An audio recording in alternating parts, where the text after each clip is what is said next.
Hey Caterpillars, it's Mandy and it's a great day for a change. It's October, which means that I haven't done a vlog in like 3 months I think, and that's partly my fault because I didn't have my camera, and I probably could have filmed with my cell phone, but that's really hard.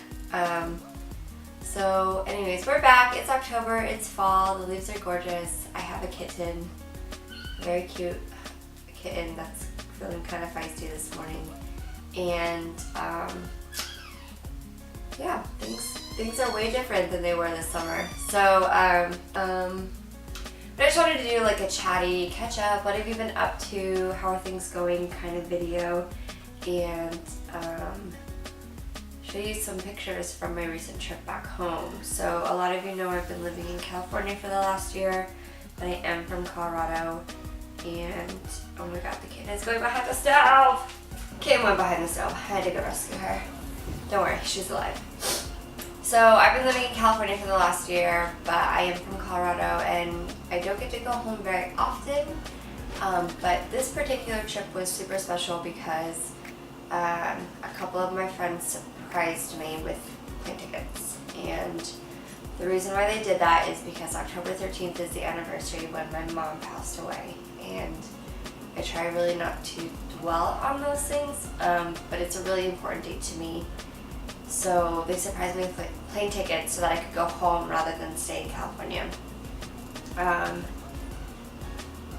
that note, like, one of the things that I like to stress is that I think when people pass away, we tend to dwell on the anniversary and like it's like this impending doom. Oh, it's October, that's coming up. Like, we tell ourselves that we have to be sad on that day because we feel like if we're not sad, or you know, we don't miss them, and then if we don't miss them, then we're kind of like, you know, I guess like not honoring their life.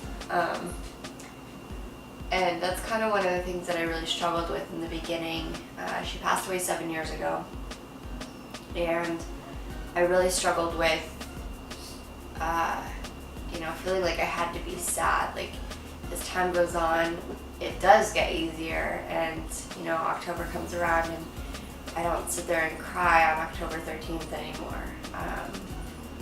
And I think a while back, one of my friends had kind of noticed that I was like taking this day to just be really upset and, you know, cry about it, and I didn't really need to. So a friend of mine came up with this idea and surprised me one year, took me on a motorcycle ride, and then we went up to Horsetooth, which is a really large reservoir in Fort Collins, Colorado, and we broke a bunch of plates. Of course, we cleaned them up afterwards, but it was just like nice to get the frustration of the day out. Like, it's like, you're not staying in bed today, like, we're gonna go do something, and we broke a bunch of plates. I think the following year, one of my friends was like, you're not staying in bed today, you're coming to the Colorado State homecoming football game today, and I did that instead. And so it's kind of become this tradition for me to find something to do that's going to make me really happy rather than stay in bed and be sad about the fact that my mom is gone. A couple years back, we started the paint fight tradition, and someone showed up with a bunch of paint and we just totally destroyed our clothes. It was honestly the most fun, exciting thing I've ever done, and for 20 minutes or 30 minutes or an hour or however long, you forget that it's the anniversary of the day that your mom died, and it was a really cool idea. So and this year, one of my really best friends from back home surprised me with plane tickets and was like, you don't get to be alone this year, come home, we're having the paint fight. So this particular friend is dating another really good friend of mine, and we were going to surprise him by flying me in.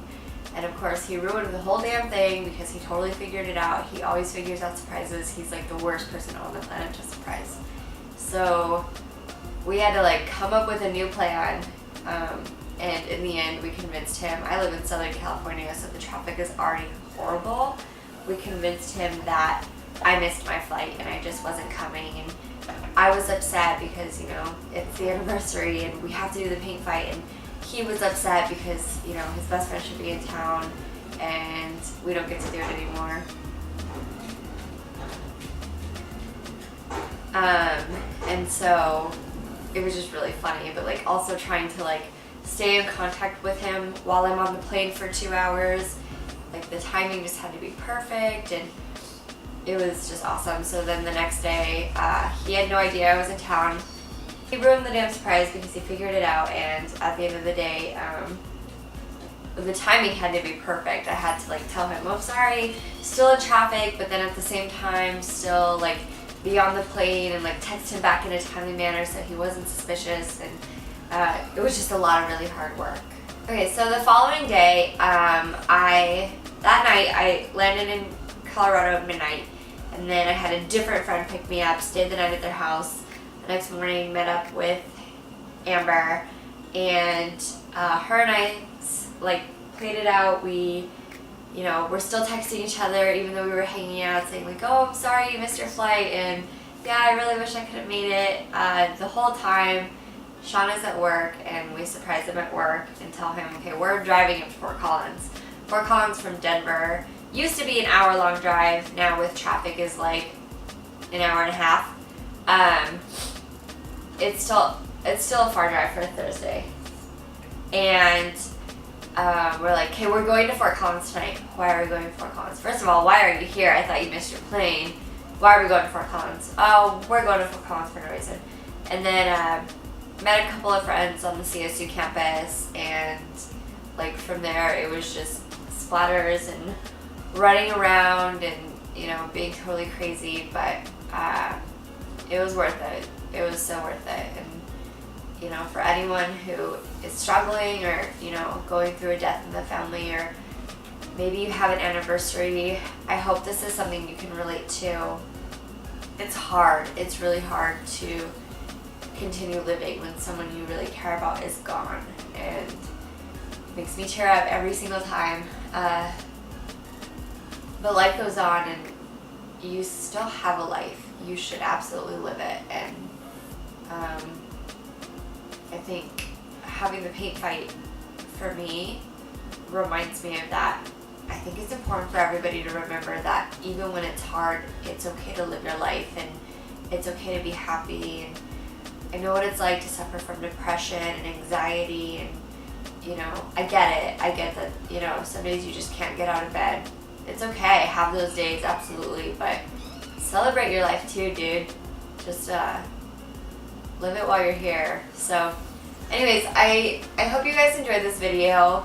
I hope it's something you can relate to. I'm still getting used to YouTubing and trying to figure out what I want to talk about and stuff, but if you're struggling with, you know, missing someone, or, you know, the anniversary of something really horrible, please absolutely direct message me.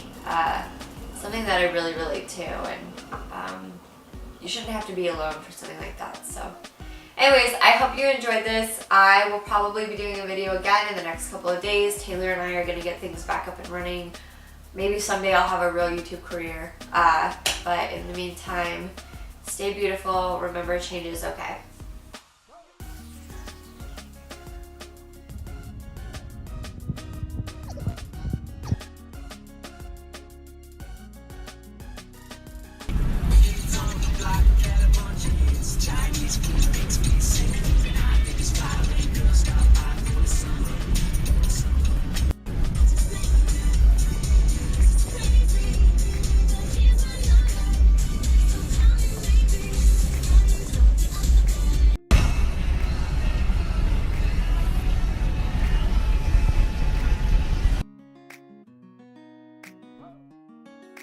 Yeah. We made it to the paint party. Someone gave us pizza. Just a random guy. He gave us pizza.